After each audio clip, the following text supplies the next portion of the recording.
Olá, pessoal, tudo bem? Queria dizer que é uma honra conversar com vocês, bater esse papo aqui sobre as interfaces poéticas do presente, pensando nos projetos de dança pelo mundo.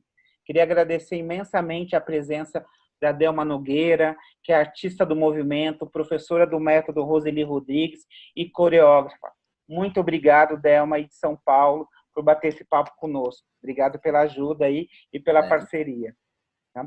E eu também tenho o prazer de conversar com a Liana Rigon, que é professora e diretora da Deixa, a Associação de Deixa do Eixo Atlântico, e ela fala com a gente de Portugal. Muito obrigado, Liana, pela parceria, obrigado pela sua presença aqui nesse bate-papo. E eu tenho o prazer também de conversar com a gente aqui, nesse momento tão bacana para a gente, que é a professora Miriam Lamas Baiac. A Miriam é bailarina e professora, coreógrafa e pesquisadora. É brasileira, mas mora atualmente na Espanha, em Madrid. Muito obrigado a todas vocês por essa gentileza, por esse momento de trocas, né? E eu tenho aqui a grata satisfação de ter a professora Tatiana, que vai fazer a mediação dessa mesa comigo e que a gente possa fazer aí um bate-papo para poder entender os presentes de vocês e nessa situação que nós estamos vivendo. Uma questão que é importante a gente evidenciar é que o DANCEP ele faz parte da Escolinha de Arte do Colégio Estadual do Paraná. E esse evento está sendo organizado com alguns parceiros. Então, a gente tem a parceria direta da Secretaria de Estado da Educação e Esporte do Paraná, também temos a parceria da Unespar, a Universidade de Artes do Paraná, e a parceria da Secretaria de Comunicação e Cultura aqui do nosso estado do Paraná também. E a gente conta, desde o ano passado, com um projeto que é patrocinado pela Sanepar, que é um projeto de apoio a alguns estudantes do DANCEP. Então, queria agradecer a todos esses parceiros aí que estão contribuindo com o nosso evento e que estão contribuindo para que a dança produzida dentro do DANCEP, dentro de uma escola pública, possa criar outros espaços de diálogo. Ok? Gente, queria deixar, meninas, vocês extremamente à vontade, para que a gente possa fazer esse bate-papo bem tranquilo e que a gente possa identificar os seus presentes aí. Eu vou começar fazendo uma pergunta para a Miriam, mas aí se estende às demais também. Miriam, diante do atual cenário de pandemia, surgiram algumas novas estratégias para dar continuidade à sua produção artística aí na Espanha? Se surgiu, quais são essas questões e de que forma que está o cenário aí teu também? Queria aproveitar, Miriam, e pedir para você falar antes de responder um pouquinho da sua trajetória para a gente. Tá joia? Por favor, Miriam. Olá a todos. Muito obrigada, DANCEP, pelo convite. Bom, eu sou de Curitiba. Comecei a dançar pequenininha, com 7 anos, né, balé clássico. Depois, quando estava na faculdade de dança, na FAP, fiz contemporâneo. Depois que saí da faculdade de jazz. Bom, eu experimentei um pouquinho de dança de salão. E em 2005 eu comecei com dança indiana, Bharatanatyam, que é uma dança clássica índia, antiga, que tem cerca de 5.000 anos. E decidi me dedicar realmente à dança indiana, né, que é o que eu venho fazendo desde então, em pesquisa e tudo. Aí no Brasil eu sempre estava trabalhando como professora em escolas de dança e também em escola regular, trabalhei, né, com a dança dentro do currículo escolar. E também tinha o meu grupo de dança, que é o Natya Kishiti, e fazia apresentações com minhas alunas, fiz festivais de dança indiana, participava também de festivais da cidade. E, bom, em um dia decidi vir a Madrid fazer mestrado. Eu fiz o mestrado em artes cênicas aqui. E também agora estou fazendo doutorado em Humanidades, Linguagem e Cultura, e os dois com minha pesquisa dentro da dança indiana, né? No Bharatanatyam, como que foi todo o desenvolvimento no século passado, e agora no doutorado, como que está este ano, né? Assim, com todas as novas tecnologias e tudo. E bom, aqui na Espanha, a gente começou, né, a quarentena na metade de março, que tudo fechou, as escolas. A primeira coisa que fechou aqui na Espanha foi as escolas. E a partir desse momento, a gente começou a dar aula por internet. Não? A internet já está bem presente, né, na dança, mas passou a ser a única forma de continuar em contato. Então, algumas escolas estavam fazendo aula online com os alunos e outras também por vídeos. Então, o professor gravava o vídeo e enviava para os alunos, e o aluno tinha acesso ao vídeo a hora que podia fazer a aula, podia acessar mais vezes, ter durante todo o mês, ou também alguns permitiam fazer do online do vídeo e ter esse vídeo guardado, né? Outras coisas que começou a ter também são os espetáculos de dança, né? Porque foi tudo cancelado. Eu também tinha o meu espetáculo, meu primeiro espetáculo aqui em Madrid, que estava fazendo, e também foi cancelado. Então começamos também a fazer os vídeos em direto, no Instagram, em Facebook, falando sobre o espetáculo, o que ia acontecer. Gravamos alguns vídeos também para disponibilizar para as pessoas. Também muitos desafios, não? Os changelings, que chamam. Não sei se aí no Brasil teve essa febre aí, mas aqui na Espanha teve bastante. Então,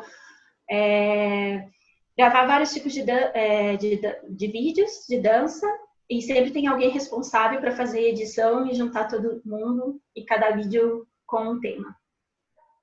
E isso, o bom disso é que a gente viu que uniu muita gente. Então, você acaba conhecendo gente que você não conhecia, tanto aqui na própria Espanha como em outros países. No caso da dança indiana, está tendo um festival online, que agora vai ter o 5º, esse fim de semana e o próximo. Então, eles juntam professores de todo mundo para dar aula. E, assim, tanto da América, aqui da Europa e da Índia. Então, você tem a oportunidade de ter aula com professores que nunca na vida você pensou que ia ter oportunidade. E isso é muito bom, né? Também todas as aulas gratuitas que começaram a estar disponíveis por grandes companhias. A aula de balé, eu cheguei a fazer com a companhia de Aga Khan, não sei se alguém conhece, mas é um bailarino, na verdade, de Bangladesh, mas trabalha com dança indiana e vive em Londres. E também está relacionado com a Companhia Nacional de Londres. E sua programação tinha aula de balé, aula de abhinaya, que é a expressão, né, na dança indiana, aula de contemporâneo. E, bom, e assim estamos até hoje, porque agora a gente já começou, né, a sair da quarentena. Essa semana algumas escolas voltaram a abrir, mas tem que ter limite, né, tem que ter distanciamento. E tem muitas escolas que são pequenas, então não tem como manter esse distanciamento entre essas pessoas, então continuo com as aulas online. E as que têm as aulas maiores, né, salas maiores, já estão voltando com grupos reduzidos de alunos. Bacana, Miriam. É legal entender isso, né? Porque vocês estão passando numa outra fase diferente do que nós estamos vivendo aqui no Brasil. E isso é interessante para a gente até como aprendizado. Queria aproveitar o gancho da tua pergunta, Miriam, e perguntar tanto para a Delma quanto para a Liana um pouquinho da trajetória delas por esse universo da dança. Pode ser você, Delma? Pode. Bom, eu dei a sorte de nascer na mesma rua praticamente do Grupo Raça, que é a escola que eu frequentei desde pequena. E estar junto com a Roseli Rodrigues, que é uma mestra do jazz, e ter acesso a todas essas pessoas que por algum momento tiveram por perto dela, desde o balé contemporâneo, que ela foi se misturando e se fundindo depois no percurso. Ela acreditava num corpo muito plural, então, dentro da escola, a gente sempre teve diversas influências, a gente nunca foi, só faça aula disso ou só faça aula daquilo, e eu fui me divertindo com isso durante a vida toda como bailarina, depois já estando ali meio em casa, meio como professora, e aí seguindo a vida. Muitas coisas sobre o corpo me incomodavam, eu fui fazer fisioterapia para entender esse movimento que acontecia dentro, me instigava demais, e aí eu não tive todas as respostas que eu queria, e eu fui mãe lá pelos 30 e poucos, e aí veio mais uma série de perguntas, né? Como você acessa esse modo de aprender, como você acessa um outro ser humano na potência dele, sem ele estar fazendo uma coisa do jeito que você quer, ou manipulado ali. Foi outro processo de aprender a entender esse movimento em outro lugar. E aí esse bolo todo deu Delma. E aí eu vou desenvolvendo as minhas coisas com esses vários olhares aí, com essas várias formas. Delma, e hoje, como que você tem trabalhado? Como que esse período de quarentena aqui em São Paulo já iniciou até mais cedo, né? Foi o primeiro foco. Como que você tem lidado com essas adaptações e essas possibilidades de trabalhar? Ainda mais você que já pensa, né, a partir da fisioterapia, essa questão do corpo se adaptando, né? Se reorganizando nesse momento. Como que tem sido esse período? Eu acho que as relações com a internet são muito, muito parecidas do que a Miriam já descreveu, né? Nós começamos com a aula online, depois nós tivemos essa questão do vídeo, que ela colocou muito bem, mas que também já gerou logo uma preocupação. Quem liga esse vídeo para a criança e depois que idade que está assistindo? A educação infantil sofreu aqui em São Paulo, tem uma série de regulamentações, por exemplo, que idade que é o adequado para estar fazendo uma aula de dança online? Com 3, né? Questões de lateralidade, de como que está olhando isso, o espelho, como é que vai ser dada essa aula, tudo isso foi levantado logo no começo. E aí também, se você grava um vídeo e manda, tem alguém para orientar se essa criança está no piso adequado, num lugar? Então, essas questões ainda reverberam por aqui, gente, isso não está tão bem resolvido. Acho que também tem o lado comercial de tudo isso, que a gente não pode esquecer. Como é que isso funciona, a materialização desse produto que é dança, que você leva a sua filha para uma escola e vê ela lá dentro dançando, e aí na internet o pai não tem esse lugar tão bem organizado, né? Eu tenho que pagar essa mensalidade da academia, não tenho a escola, como é que funciona tudo isso? Então, ainda tem muito que se organizar nesse sentido, porque a gente ainda não saiu dessa fase, ainda estamos nesse lugar ainda de descobertas, né? de adaptação e de levar o que já está estabelecido. Cada escola ficou de uma maneira, o Raça tem trabalhado com aulas online, com alguns bate-papos. Eu percebi que nesse tempo a gente se voltou muito para as questões teóricas, que antes disso era um lugar meio que deixado pela dança por algum momento. Falo isso da dança de academia, não da dança acadêmica, né? A dança da prática mesmo, ela vai deixando um pouco isso de lado. Mas é basicamente esse o processo. As questões de saúde são bem complexas, porque a gente é um país com questões muito sérias nesse sentido, né? Nossa política foi muito negligente no primeiro momento, né? Nosso presidente teve uma postura muito difícil e que refletiu do que está acontecendo hoje, né? A gente não pode deixar de falar disso. O número enorme de mortos, o número... a falta de informação clara, né? o governador com uma posição, o prefeito com outra. Nós passamos por um tempo, nas 3 primeiras semanas, bem complexo, né? Eu acho que passei do meu tempo respondendo aqui, né? Imagina, não, tranquilo.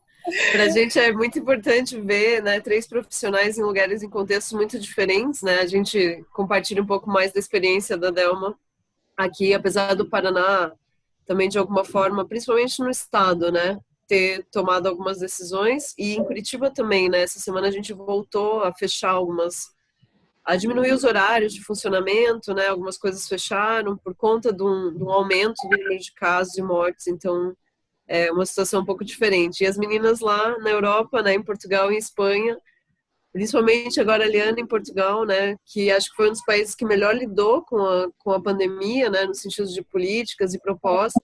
Então acho que já está até num outro contexto, né, para você, acho que vai ser quase falado como foi, né, esse momento mais que a gente está vivendo agora, e agora já vendo talvez os reflexos, né, do que aprendeu-se durante o isolamento social. Eu vou passar então a palavra para a Liana. Então, Liana, vou passar a palavra para você contar um pouquinho como que está sendo essa experiência, contar um pouco da tua trajetória na criação da Deixa também, que para nós é tão importante, né? Eu entrei no Dancep em 2016, mas eu sei que na trajetória dessas duas propostas se encontrou ali, né? Quando vocês se conheceram e firmaram essas parcerias, e aí levando o pessoal para Portugal, para Espanha. E aí queria que você falasse um pouquinho da sua trajetória e como que está sendo pensada e repensada a Deixa nesse contexto que a gente está vivendo agora. Exatamente. Eu vou tentar ser breve, porque esse ano eu completo 40 anos de magistério de dança e é muito tempo dedicado a isso, e a trajetória é muito complexa. Mas eu sou gaúcha, eu nasci em Passo Fundo, depois eu fiz a minha formação, iniciei em Carazinho, quer dizer, era uma cidade pequena, né? Fui para Porto Alegre, fiz aula com escolas conhecidas em Porto Alegre, e a trajetória foi se encaminhando para eu ir para o Rio de Janeiro, que é onde eu fiz a faculdade de dança, a antiga faculdade da cidade, que era dirigida pela Dalal Ascar, e que era relacionada com muitos professores docentes do Teatro Municipal, da Escola do Teatro, da Maria Lenevo. Então, a faculdade de dança foi feita aí no Rio, e dentro desse contexto eu estava nos anos 80 no Rio de Janeiro, né? Então a gente viveu coisas muito incríveis nessa época, porque foi a época dos musicais, foi a época que a televisão ainda tinha muita dança de qualidade. Eu trabalhei 11 anos na Globo sob a direção da Beth Oliozzi, trabalhei na oficina de atores da emissora, trabalhei como bailarina, trabalhei como atriz. Fiz Cananga do Japão, que foi uma novela também muito importante no momento da novela brasileira. Então, eu digo essa trajetória porque a minha relação com a dança na televisão é muito profunda. Eu tive muita sorte, né, de ter esse contexto, de viver esse momento nessa época no Rio de Janeiro, nesse momento. E depois que eu terminei essa fase de televisão, eu tive uma escola grande, muitos atores que passaram, que estão hoje na mídia, foram meus alunos, tanto dentro da emissora como de uma escola de dança e arte que eu tinha em Niterói. Eu trabalhei também com a Maria Lúcia Prioli, que era um nome muito conhecido na época. Ela fez Chorus Line com Cláudia Raia, que foi a montagem em São Paulo, que foi um fato relevante no teatro musical brasileiro, nos anos 80. E esse momento todo que foi vivido foi aportando muita informação. Paralelo com isso, eu fiz magistério, fiz pedagogia, fiz especialização em jardim de infância. Me considero uma educadora, sobretudo, né? Que a minha formação é de educação, a minha base é a educação. E quando vim para a Europa, foi um recomeçar, porque aqui as colegas que estão me ouvindo devem entender o que eu estou falando. A gente vive um contexto muito incrível, porque a dança, a gente acaba descobrindo na Europa que a dança, em qualquer lugar do mundo, é uma arte difícil. E nós enfrentamos dificuldades em todos os lugares. Mas nós temos mais meios aqui a nível de estrutura social. Existem mais espaços e uma organização melhor para que nós possamos iniciar um projeto ou dar início a algo com muita dificuldade, sempre, mas esses meios são mais evidentes e eles são mais claros. Então, eu comecei o processo percebendo o que era necessário aqui, aonde que eu podia ser útil nesse contexto. Eu me nacionalizei espanhola, eu moro em Vigo, e criei um projeto que se chama Deixa, Associação de Dança do Eixo Ibero-Atlântico. É um contexto geográfico que vai desde Corunha, na Espanha, na Galícia, até o Porto, que seria a nossa área principal de atuação. E essa associação nasce destinada a criar um projeto de uma escola de dança rural, que é uma aldeia onde nós temos a associação. O Fernando já esteve lá, conhece o projeto.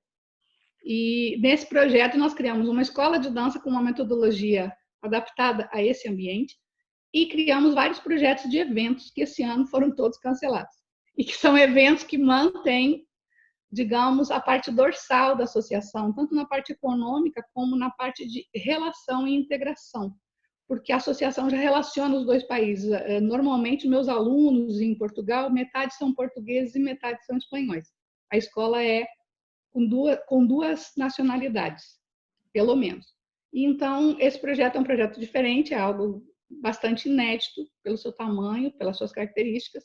Estamos numa área rural de Portugal, não é? E eu acho que eu já fiz um apanhado da minha trajetória e já estou entrando no assunto do nosso tema principal. Quando surge a pandemia e esse contexto que nós estamos vivendo, nós nos vemos numa situação muito mais complexa ainda do que quem está em Madrid ou quem está em Lisboa. Nós estando numa área rural, estando onde nós estamos, o acesso às novas tecnologias por parte dos avós que ficam com as crianças, das pessoas que orientam, é muito menor. Então, nós tivemos um desafio aí enorme e foi super difícil colocar os nossos alunos online. Conseguimos mais de 50% da escola funcionando online. Mas aí o que acontece? Eu digo para as colegas que falaram sobre as problemáticas que nós estamos tendo com a situação online, e eu acho que o sistema vai requerer uma outra visão até pedagógica do trabalho, para que isso seja realmente útil na formação dos nossos alunos. A gente não pode abandonar o corpo a corpo, a existência da dança dentro de uma sala de aula. Eu acho que isso, infelizmente, o nosso trabalho precisa disso, sim ou sim. Mas a aula online, ela veio para ficar. Ela não vai desaparecer, na minha opinião. Só que nós vamos ter que criar pautas, são necessárias pautas, para que esse trabalho realmente venha a somar alguma coisa no contexto. E não colocar mal nossos alunos ou ser uma coisa que contribua negativamente na formação deles. Então, eu acho que agora vai surgir um momento que nós temos que refletir muito sobre isso. Nós temos um projeto aqui que as aulas são dadas com 2 professores. Uma professora faz a demonstração e outra pessoa apenas corrige os alunos. Fica somente com as correções. Tem dado muito certo. Mas é um trabalho também que exige muita dedicação, né? São 2 profissionais ao invés de 1. E a gente tem que ser profissionais que conheçam os alunos também, que isso ajuda, né? Saber o modo como cada aluno desenvolve, as dificuldades de cada um. Isso no contexto de uma escola regular. Numa aula aberta online para o mundo todo, a gente capta realmente algum conceito, a gente aprende algumas coisas, né? A gente tem a convivência com essas pessoas, que é muito enriquecedora.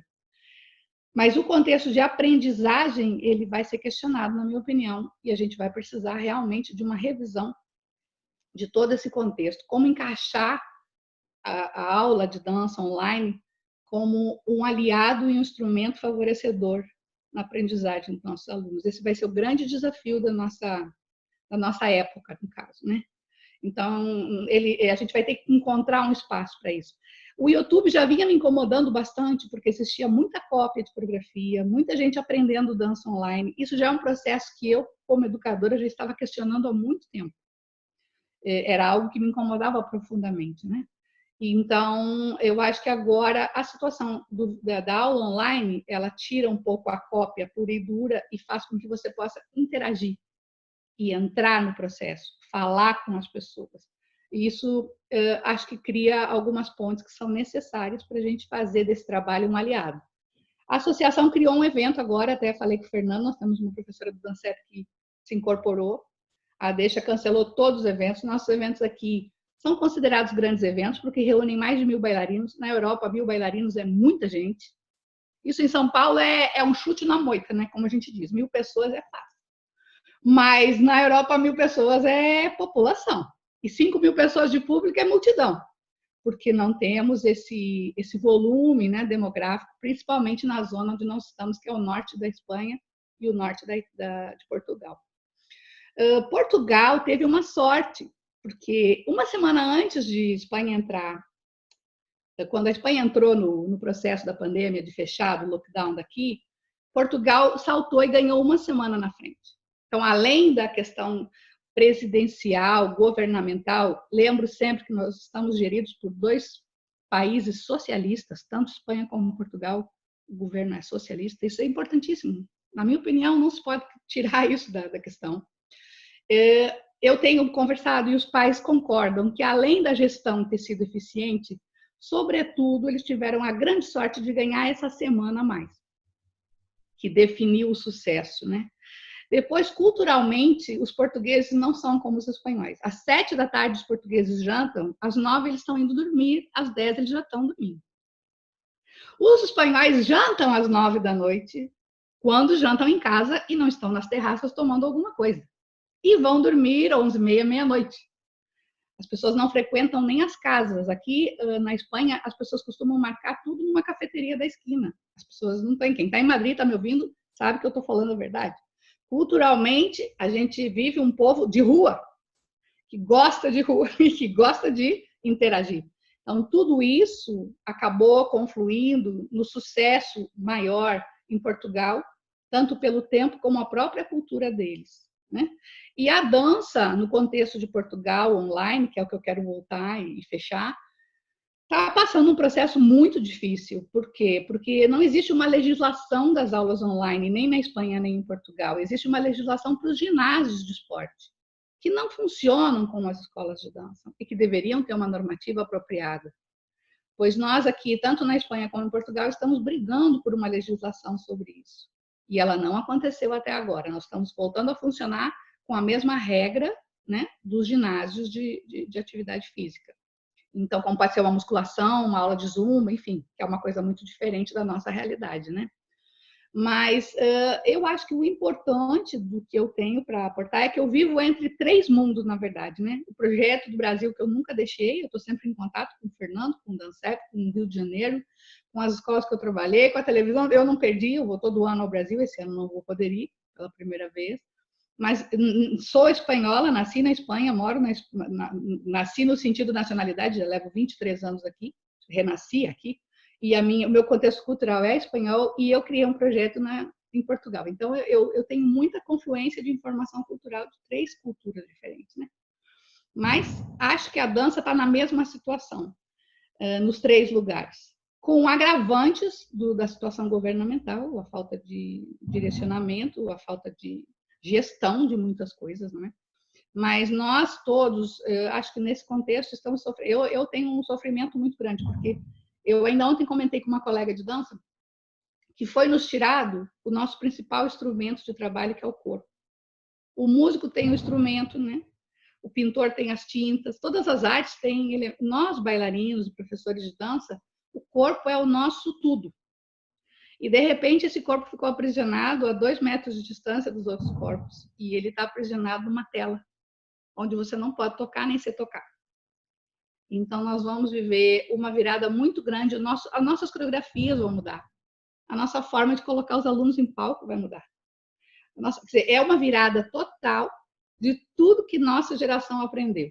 Eu acho que eu sou a mais velha aqui de todos da mesa. Não sei que idade tem os demais, mas eu estou. E eu acho que a gente está sofrendo um processo muito violento, né? Que tudo que a gente aprendeu da dança, que era troca, que é energia, é sinergia, é suor com suor, era aquela coisa. De repente, nós temos que explorar e viver a dança no extremo oposto, que é um desafio enorme. Então, a nossa arte é a mais sofrida uma vez mais. Eu acho que a relação, Eliana, eu acho que a relação total com o corpo e com o conceito de relação mesmo, e afeto, ele está se alterando, né? Então, Exato. Você tem aí grandes conceitos que fazem parte do conhecimento básico do pensamento da dança, seja em qual estética, ele está sendo reorganizado, né? Miriam, a Eliana trouxe algumas ações aí dentro do contexto dela. Você também sentiu esse choque cultural muito grande aí em Madrid? Ah, sim, aqui em Madrid eles têm, né, essa coisa de estar sempre fora dos horários, como 8 horas da manhã é madrugada, 2 horas da tarde é manhã, 8, 9 horas é um horário da tarde. Então, assim, no começo eu sempre ficava confusa, eu nunca sabia exatamente do que eles estavam falando, né? Porque eles têm realmente outro conceito de horário, e essa coisa de estar na rua do espanhol é realmente nas terraças o tempo todo, vão jantar 11 horas da noite. As crianças aqui, eu lembro na primeira semana que eu cheguei, eu tinha ido dançar, que eu tinha um espetáculo, eu já cheguei para fazer um espetáculo aqui. Então, a gente estava atrás do metrô para voltar para casa, e era 1 hora da manhã e de repente uma praça com crianças sozinhas brincando na praça. E eu... Mas como que pode? São crianças, e cadê os adultos? Ninguém tá cuidando. E 1 hora da manhã, e me falaram, claro, porque do dia faz muito calor, tem que brincar à noite. Eu, tá bom. E o espanhol também tem muito contato, né, com os outros. E para eles também tá sendo um pouco difícil esse distanciamento. Não poder chegar perto das pessoas, agora tá todo mundo se tocando o cotovelo em vez de um abraço. Então, realmente, esse lado social também mudou, por enquanto, né? Não sei daqui a alguns meses como vai estar, mas as pessoas estão se encontrando. Faz 2 semanas que abriu. As terraças, para quem não sabe, aí no Brasil, seria um espaço aberto de um bar ou de um restaurante, que você está na rua, assim, com as mesas, tomando algo ou comendo. Então, assim, logo que abriu com limite, né, de pessoas reduzidas, já estava todo mundo na rua, porque faz parte da cultura do espanhol ir para as terraças. Uma coisa que me chamou a atenção, que a Delma falou, e pensar em todo esse contexto, o quanto o papel da teoria, né, é importante resgatar, foi importante, né, de resgatar. Quando a gente se coloca nesse desafio de passar o conhecimento através de um quadradinho, né, através de uma imagem, através de uma orientação, a gente vê o quanto a função, por exemplo, da universidade, da faculdade de dança, do estudo teórico, ele ajuda, né? E aí, pensando nesse sentido, a Miriam está fazendo um doutorado, né? Para os nossos alunos que estão no ensino médio, a maior parte deles, alguns já estão na faculdade, outros não. É muito importante ver esse campo da dança, né? Enquanto mercado de trabalho e pensar no quanto vale a pena, né? Você realmente se aprofundar e descobrir e né, entrar a fundo no caminho do estudo, né? E ao ficar em casa também, é claro, né, a gente perde muito essa questão do corpo, do toque, do contato, e mesmo da gente ter essa rotina, né, de se movimentar, mas a gente acaba muitas vezes buscando outras fontes, né, de aprendizado. Vou jogar para a Delma ali, que levantou essa bola também. Como que tem sido isso com os alunos no trabalho? Tem conseguido instigar eles? Até porque também é uma dúvida, é uma necessidade nossa aqui, né? Como fazer isso? Deixa eu já aproveitar, Tati, já perguntar também, Delma. Depois queria que você falasse um pouquinho esse método da dona Roseli Rodrigues. Se você pudesse ligar na seguida essa questão da Tati, para a gente entender como que vocês chegaram no método dela. Eu tive o prazer de conhecê-la, uma pessoa, não só uma artista, né? Mas assim, uma pessoa encantadora. Né? Então, eu queria que vocês também aproveitem, pegando o gancho da Tati, se você pudesse trazer um pouquinho dessa experiência também, seria bem legal. Tá, joia. Vamos lá. Vou responder primeiro aqui a Tati. O que eu vi nesse caminho, nessa busca, que da mesma maneira que a Lia pontuou essas questões externas, né, que a gente tem os nossos problemas com o governo, com tudo isso, nós nos voltamos o isolamento nos fez olhar para dentro.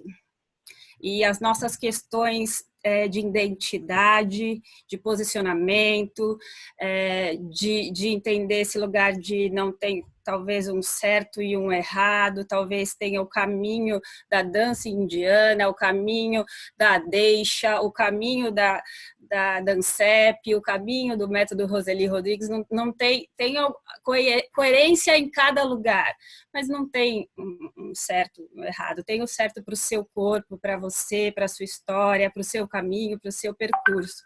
Então, eu tenho olhado para essas questões dessa maneira.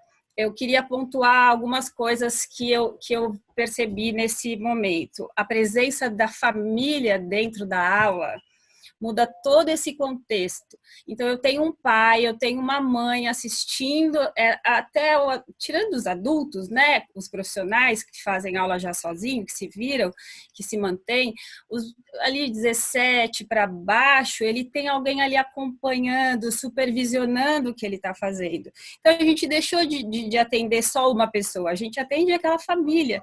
Então, eu tenho que estar atento a tudo isso que está em torno, né? O que o pai está olhando? O que ele vai questionar?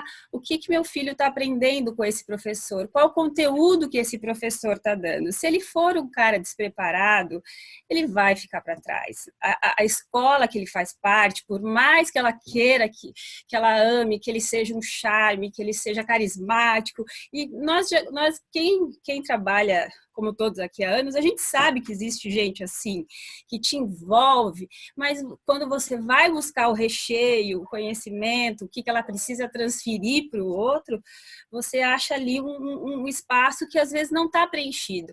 Então, a gente começou a olhar para essas pessoas e vamos lá preencher quem entende que precisa ser preenchido, quem quer buscar, quem quer esse conhecimento, ou não, ou então vamos resolver com profissionais que já estão prontos, já estão só esperando para isso, né? Então, eu acho importante a gente ter essas coisas muito reconhecidas para poder pensar já nesse próximo passo que a Liana já falou para a gente. Também penso que vamos precisar de apoio pedagógico para poder organizar tudo isso de uma maneira centrada e coerente, né?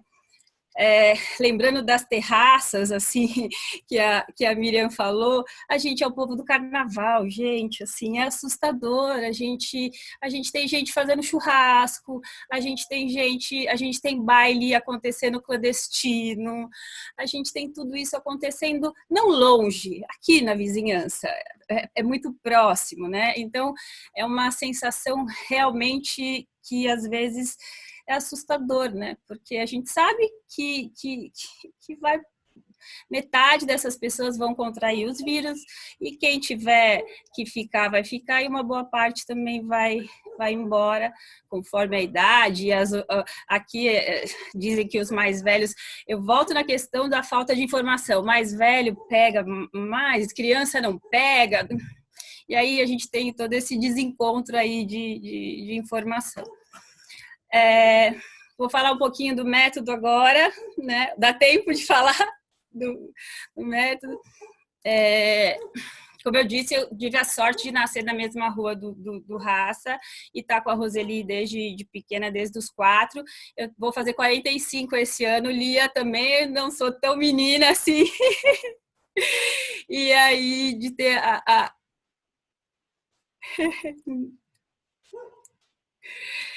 de não ter a chance de estar próxima da Roseli durante muito tempo, assim como outros profissionais incríveis dentro da escola, G. Alex, Edson Santos,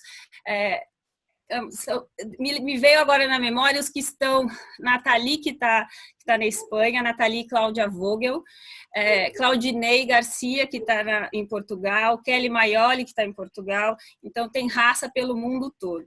Ela tinha um jeito muito particular de olhar para o corpo, a Roseli. Não tinha gente que não pudesse dançar, até porque ela começou a dançar com 27 anos, ela começou a dançar tarde. Ela vem de uma história com a educação física e com as festas populares, festa junina, festa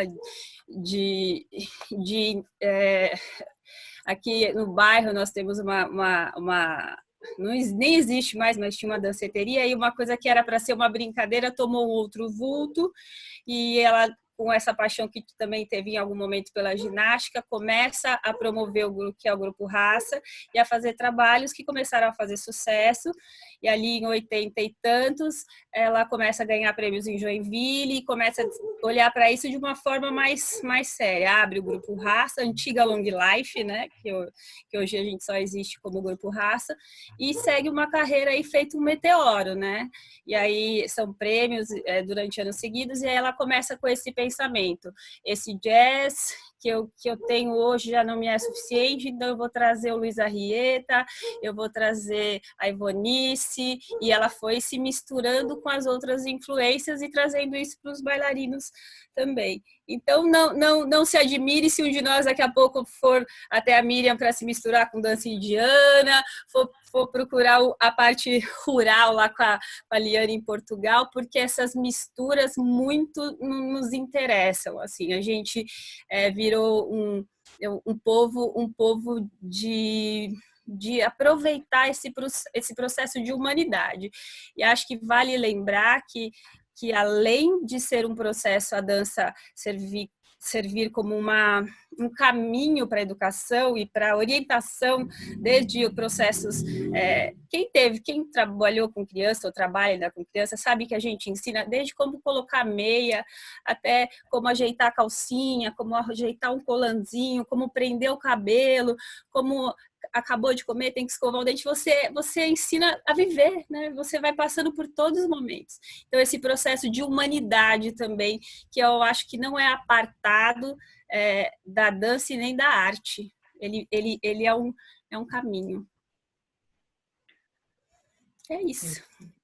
Legal. Eu vou estender a pergunta agora para a Miriam, que está nessa prática, né, do estudo, da escrita também, que também já é um isolamento, né? De alguma forma você precisa de um tempo ali para finalizar e pensar também como que você vê essas expectativas para frente, né? Como que isso pode modificar a dança. A dança indiana, ela é uma dança muito minuciosa também, né? Muito cheia de detalhes, né? Muito complexa. E aí eu fico imaginando esse trabalho técnico, né, também, e essa visualização através dessas mídias, dessas salas de reunião, como que isso tem sido? Bom, a quarentena para a tese foi ótimo, né? Porque tive muito tempo para conseguir adiantar muita coisa. Inclusive, no que eu estou investigando, né, estou questionando o que seria a dança indiana hoje, porque a Índia é um país muito tradicional, né? E às vezes não aceita essa coisa, como o Léo estava falando, de buscar em outros lugares conhecimento e trazer para o seu trabalho. Tem muitos profissionais ainda que vê como um preconceito, né? Não vê isso como uma boa coisa. E, na verdade, o que eles consideram que a dança tradicional foi uma reforma que foi feita no século passado, nem é a dança realmente como ela era antes, já é uma dança modificada, que temos hoje considerada como tradicional, é uma dança que não tem 100 anos, né? E o Bharatanatyam, que é uma dança milenária, está sempre mudando. E realmente, concordo com a Helena falou, né, que a gente não tem nenhuma orientação sobre essas aulas online, como deve ser feito, e ter o cuidado de não cair nesses vídeos do YouTube, né, que não dão conhecimento nenhum e que não vai formar uma pessoa profissional. E isso na Índia também é muito complicado, como eles são muito tradicionais, de repente inserir a tecnologia, como que eu vou ensinar através de um vídeo, né? E realmente está sendo um desafio, creio que não só para os indianos, mas também para os outros profissionais e das outras danças também, né? De como ensinar online e como passar toda essa riqueza, não dar da dança indiana, todos esses detalhes. Para quem não conhece a dança indiana, eu falo que é como, né, não tem como explicar porque é diferente de tudo que se tem no Brasil. Então, a pessoa não consegue imaginar como que seria. Mas é como o balé clássico, que são anos para você se formar, tem uma técnica, tem regras, e tem uns movimentos, né, que a Tatiana falou, muito detalhistas de olhos, de mãos. E isso é complicado no vídeo, realmente, porque você tem que ficar longe para o aluno poder te ver toda. E se você está longe, não enxerga os detalhes, o movimento das mãos, dos olhos. Então, você tem que fazer as duas coisas. Tá na cara da câmera, depois ir para trás, mostrar o movimento todo, voltar. Então, realmente é um trabalho que está se desenvolvendo, né? A gente fez agora, vamos dizer assim, tudo no susto, né? Que fomos obrigados a usar a internet e os vídeos, as aulas online, que não tinha outra opção. E também foi visto também como uma coisa temporária, né? Quando começou, ninguém imaginou que íamos estar 3 meses dentro de casa, né? Fechados.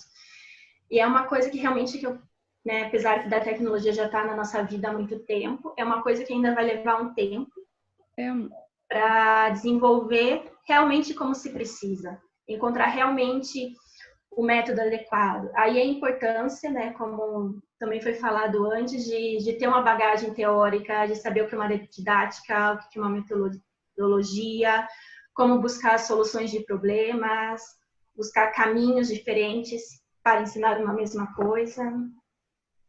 Então, eu acho que vai ser um processo que agora também não vamos deixar de estar online, né? A gente vai continuar aí. Espero que que a gente possa estar de volta presencial logo, mas as aulas online vão continuar acontecendo, né? Até por esse lado bom, de você estar em contato com pessoas que você não poderia, né, se fosse nas condições normais. Essa reunião como aconteceria, né? Exatamente, a gente acabou se aproximando. É importante também refletir que a pedagogia é um tema muito novo na aprendizagem da dança, a nível histórico. Nós sempre fomos os que aprenderam copiando, né? E a gente não tinha essa Ctrl+C, Ctrl+V. Então, agora, quem não tiver café no bule, é aquela expressão que a gente usa muito, você não vai sobreviver no online com um bom nível de formação, é impossível. Porque você vai ter que ter mais do que uma imagem ou um talento para dar uma aula, dançar bonito e impressionar e motivar seus alunos. Você vai ter que ter equipamento pedagógico, bagagem pedagógica, bagagem de formação mesmo de dança, que também falta bastante, e comunicação, porque afinal o professor vai virar o Silvio Santos da vida, né? Nós temos que ter um poder de comunicação hoje, ou seja... A gente vai ter que passar a dominar outras ferramentas que não são ferramentas da dança, especificamente. Exatamente, são novas para o nosso território, né? Não eram coisas tão exigidas antes. Hoje sim, agora o professor tem que entender de computador, tem que entender de editar vídeo, de tecnologia, de marketing, de tudo. Tem que fazer tudo. E contar que o vídeo, ele te dá outras possibilidades de lidar com o movimento e com o espaço e com o tempo, né? E, ao mesmo tempo, ele te limita a percepção do espaço. Porque o espaço que a gente fala, percebido pelo corpo, é diferente da noção e da percepção do espaço dada pela tecnologia.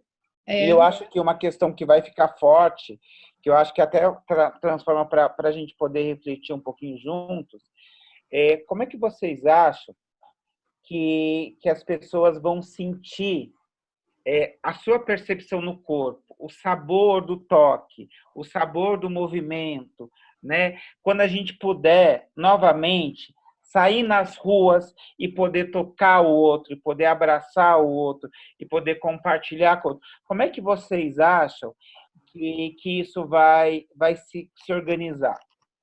Eu queria dizer só uma coisa para fechar, que vai inserir nesse contexto, que é o seguinte. Nós estamos nesse momento em São Paulo aí, vocês, Fernando, tudo fechados dentro de casa, que era a primeira fase nossa da quarentena, né? Dançando na sala, dançando na cozinha. Agora nós podemos aqui propor uma aula online com as pessoas usando um espaço de uma garagem, de um jardim, de uma sala de dança que estava fechada. E isso vai mudar, é outro conceito, já saímos do 4x4, né? Que era o teu apartamento, que era a tua casa. E esse conceito mais livre, mais amplo, é o que vai perdurar a partir de agora. E que faz a gente refletir mais sobre esse aspecto de dança, né? Então, eu acho que essa parte a gente tem que pensar que as sensações que o Fernando falou vão mudar. Uma coisa é você dançar com 4 metros quadrados, né? E outra é você dançar com 16 metros quadrados, com 20 metros quadrados. Então, o nosso corpo, ele reage a partir da sensação de liberdade de espaço dançando. A gente precisa do espaço. Então, eu acho que a gente vai viver realmente uma adaptação nessa parte também. E emocionalmente, o toque e essas coisas, tristemente, a nossa geração vai passar o melhor 2 ou 3 anos que vai ter que deixar de usar esses mecanismos que são tão importantes para nós, né, na parte afetiva. Mas o que mais me preocupa são os meus alunos. Porque se eles têm 4 anos agora, 2 anos da vida deles com essa situação, é muito tempo, é quase a metade da vida deles, sem o toque, sem as sensações, sem os abraços. E eles estão construindo a parte afetiva deles. Então, a minha preocupação online tem sido reforçar muito o aspecto emocional dos meus alunos, dar muita atenção à parte das emoções deles. Eu tenho uma aula por semana só para falar e viver coisas com eles a nível emocional de improvisação, que não tem nada a ver com técnica, nada a ver. Porque se eles não tiverem as memórias afetivas trabalhadas, 2 anos numa criança de 4 anos é muito tempo, né? Então, é aquilo que o Fernando falou, essa é a minha preocupação, eu transmito para o grupo. Um adulto, 2 ou 3 anos, já é duro para nós, já é difícil. Mas na vida de uma criança, eu acho que vai ser uma sequela bastante complexa. Nós vamos ter uma geração, depois de 2 anos ou 3 assim, difícil. Nós vamos ter que trabalhar. E a gente percebe, eu estou com uma criança de 10 anos em casa aqui fechada também já faz algum tempo, o quanto eles também ficam carentes, né? Demais. Elas vêm a todo momento aqui, eu estava gravando, ela veio aqui, tipo, oi, tem um intervalo de 5 minutos na aula, ela vem, abraça, quer abraçar toda hora, então... Nós somos animais de sensações, né? A criança é como um bicho, ele cheira, ele lambe, ele toca, né? É básico do ser humano nessa fase do desenvolvimento. E a gente não está com isso agora, né? E nem todos os pais abraçam. Aqui na Europa não é como aí. Exatamente. Mas aqui, eu era abraçadora oficial, a beijadora oficial da escola. As crianças chegam em mim se arrastando, eu pareço uma árvore, eu tenho 1,80 m quase de altura. Eles se agarram em mim o tempo todo, porque a linguagem corporal europeia é muito diferente da brasileira. Eles adoram os abraços da gente, eles adoram os beijos da gente. Então, as crianças agora, elas estão sem mim e os pais não são como eu. E os avós também não são como eu. Então, eles enxergam a mim na tela e já ficam assim. Aquela coisa, né, da lembrança, que é o que eu estou falando agora. A gente tem que manter essa atenção, esse carinho, né? Esse querer pela tela. Porque é a recordação, é a memória afetiva que eles têm que ficar bem trabalhada nesses 2 anos para a gente segurar alguma coisa. Vai ser mas eles vão lembrar, com certeza. Lembro, eu sou muito intensa. Eu sou muito intensa, o Fernando sabe. E para você, Miriam? Bom, aqui também, como a gente, né, já está saindo, as pessoas fazem muitas coisas no parque aqui. Porque também acho que é diferente aí em Curitiba, que você tem que ter permissão para tudo. Aqui as pessoas podem usar o parque para fazer vídeo, para fazer aula, para tirar foto.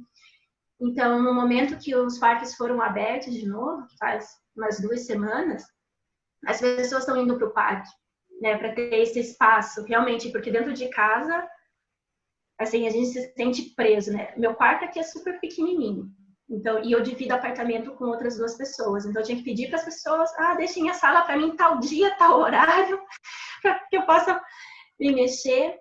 E é o momento que você tem o parque, todo mundo que está dentro de casa, que não tem espaço para se mexer realmente, para fazer o movimento como ele deve ser, estão indo para o parque.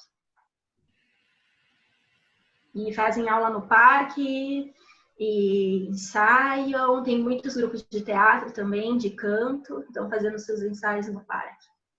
Como que agora está permitido grupos de 15 pessoas. Nós vamos dar aula ao ar livre também em julho agora, no meio de um parque também. Vou botar a criançada abraçando árvore lá, doidado. Pode abraçar árvore, né? Então todo mundo vai agarrar as árvores todinhas lá no parque. Vai ter jeito. É o que a gente vai fazer. Delma, e para você, que sensação que você acha que a gente aqui no Brasil vai ter ao poder tocar o outro novamente sem o medo de você ser contaminado pelo Covid-19? Acho que isso ainda vai levar um tempo para a gente, aqui um tempo diferente de vocês, meninas, Infelizmente. que passam essa sensação para a gente de estarem seguras de um processo consciente. A gente tem essa sensação chegando aqui, que a coisa está sendo feita muito passo a passo, com uma tranquilidade que vocês contam, que chega aqui, essa sensação chega aqui.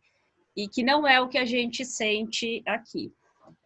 No último final de semana, quando nós passamos para a fase 2, né, aqui em São Paulo, que seria alguma coisa do comércio aberta, era assustador o que se via na rua, né?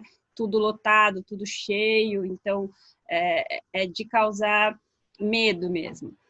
É preocupante. Mas, tirando isso, o que eu acredito que fique, e que é muito importante no momento que a gente vive, são as nossas, dentro do nosso espectro de emoções que a gente teve que lidar no isolamento, com as nossas emoções, com o eu indivíduo que não gosto disso, não gosto daquilo, quero isso, quero aquilo.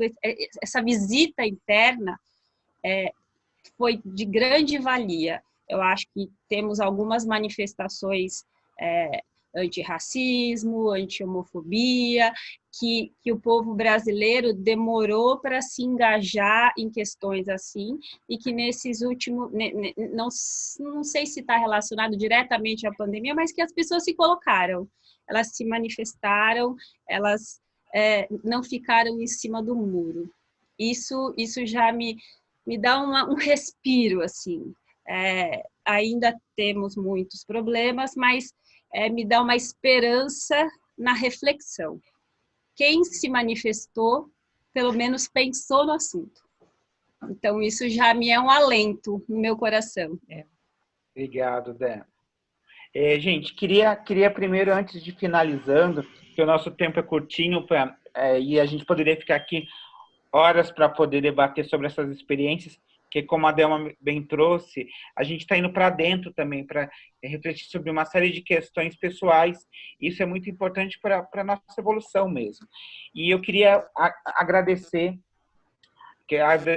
a contribuição de cada uma de vocês e esperar que em breve a gente possa se encontrar pessoalmente, se abraçar, e que como essa conexão com as redes sociais, com a internet, eu acho que isso vai ficar para um momento próximo, né? Assim que a gente puder sair às ruas, eu acho que a gente continua, né? Que a gente possa continuar pelas ações do DANCEP, pelas relações aí com raça, com o trabalho da Delma, com o trabalho da Liana lá na Deixa, com as conexões que a Miriam pode desenvolver com a gente lá em Madrid, né? E que a gente continue esse bate-papo pessoalmente depois, que assim que a gente puder sair, a gente consiga fazer com que a dança em corpo, no seu estado de presencialidade, ele aconteça. Então, para terminar esse nosso bate-papo, eu queria propor assim, o que fica para vocês dessa nossa conversa,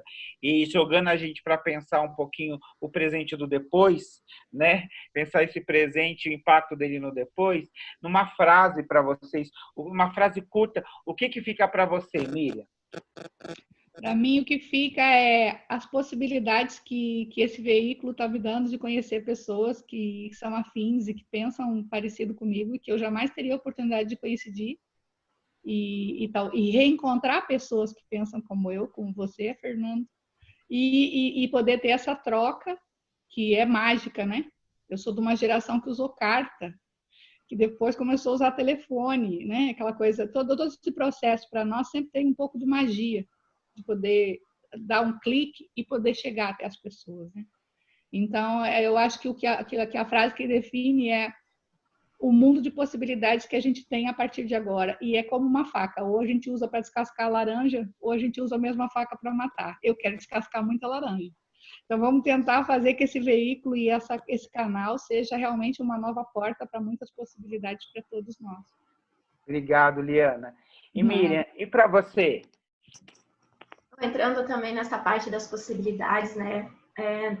É no caos que surge a criatividade, a mudança, e os novos caminhos. Então, estamos passando por um momento difícil, né? Todo mundo, uns países mais, outros menos, mas saber ver e aproveitar este momento para mudar o que precisa ser mudado. Bacana. Delma, por gentileza, para você. Eu vou buscar lá numa coisa que eu aprendi há mais de 20 anos, que foi na faculdade de fisioterapia, mas que eu trago para agora. Quando a gente começa a aprender sobre as próteses e as órteses, elas são desenvolvidas em situações de guerra, né?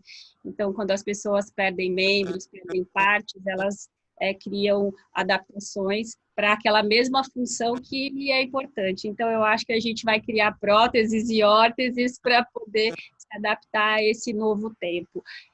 Eu acho que, para mim, ficam algumas palavras que uma é a transformação, né, como que de uma coisa muito cruel, né, eu vou trazer isso para dentro e jogar para fora depois de uma maneira transformada, com beleza, leveza e bonito. E acesso, é um presente, eu olho para cada quadradinho, eu que sou avessa a computador, nunca gostei, e eu sou daquelas professoras que pega na perna e vira, e ajeita, e põe a mão, e transpira, e eu sou intensa, assim como a Liana, né? Eu sou de agarrar. E beijo, e abraço, e aperto as pequenas, e abraço mãe, vem aqui, conversa, quero saber se está tudo bem, o que ela comeu hoje, que ela está moadinha, assim, a gente vai invadindo mesmo e vira parte da mesma família. Então, a gente perdeu esse acesso tão direto, mas criou outros acessos, e eu digo que é um presente. Quando ele foi tirar foto, que a gente visualiza o rosto de cada um, eu olho, mas que presente a Tatiana, eu nunca ia ter a chance de conhecer a Tatiana ou a Miriam, que está lá em Madrid, que está em outro caminho, vai para a dança indiana, quanta coisa eu gostaria de perguntar para ela, quanta riqueza que tem ali dentro, e assim com todos. Assim. Então, o acesso que a internet trouxe é o melhor presente nesse momento para mim. Obrigado. Tati, para você? Gente, eu acho que é isso, a proximidade, né? Da gente enquanto ser humano, embora esteja tão distante, mas vivenciando as mesmas questões, né? Enquanto ser humano mesmo, enquanto experiência de vida, cada um da sua experiência particular, mas ao mesmo tempo conectado. Isso que a Delma falou, né? É isso, a gente não poderia estar juntas, talvez aqui falando sobre qualquer coisa, se não fosse esse contexto. Mas mesmo na dança, né? Às vezes as experiências distintas, elas acabam se afastando. E o seminário sempre teve essa característica, né, de aproximar o campo da dança.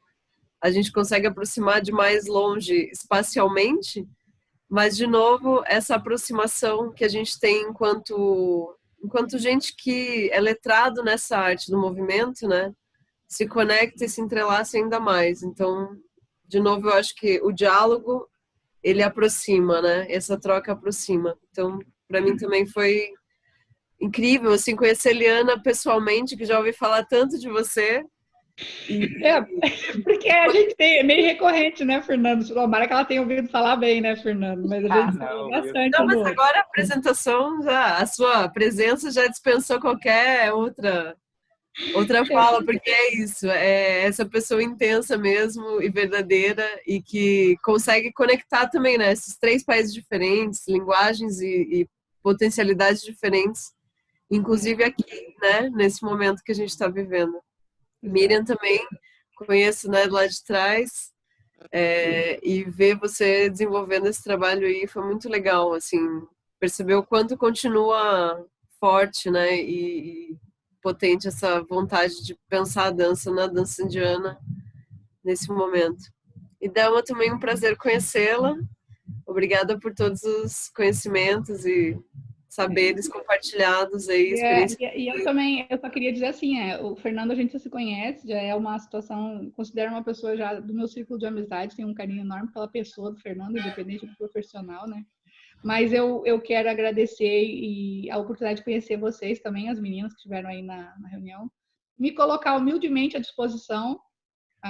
O Fernando sabe que nossos recursos são muito humildes, não temos grandiosidade onde eu estou, mas o coração é grande. Então, quando tiver alguma situação que vocês precisem de alguma ponte, que eu acho que o meu grande papel no mundo é ser ponte para ficar ligando pessoas, culturas, conexões. Eu acho que a minha vida é juntar as coisas de todo lado. Então, eu acho que se tiver a oportunidade do pessoal de São Paulo, da Delma, ou mesmo aqui está em Madrid, ou mesmo você que está falando comigo, né, que trabalha com o Fernando, eu estou aqui à disposição, e o que eu puder colaborar e somar no projeto de cada um de vocês na dança, nós estamos aqui para isso também. Vai ser um prazer enorme. Perfeito, obrigada. Obrigado. Gente, queria então mais uma vez agradecer e dizer que, para mim, fica esse exercício de afeto e de humanidade. Fica esse exercício de querer estar junto. Não importa o vírus, não importa as dificuldades, mas que a dança une. E uma coisa que eu acho fantástica, a gente dança a partir das nossas experiências e das experiências do outro também, né?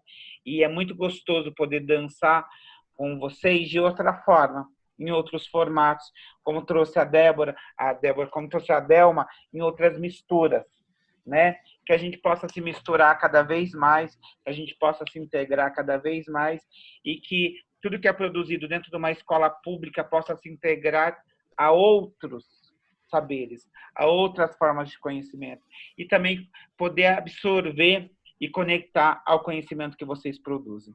Queria agradecer, dizer que mais uma vez é uma honra, Tatiana, poder compartilhar esse espaço aqui com você, agradecer um cheiro, né? Como a gente teve uma gravação com uma convidada nossa lá do Rio Branco, do Acre, e ela falou, aqui a gente não manda um beijo, aqui a gente manda um cheiro. Eu queria falar assim, ó, deixar um cheiro para vocês e um abraço bem apertado, bem afetuoso, e agradecer a gentileza, o carinho de vocês em poder compartilhar um pedacinho do tempo de vida de vocês. Então, deixar um beijo, um cheiro, um abraço e dizer que até breve. Tá bom? Até breve. Até breve. Obrigada. Até breve.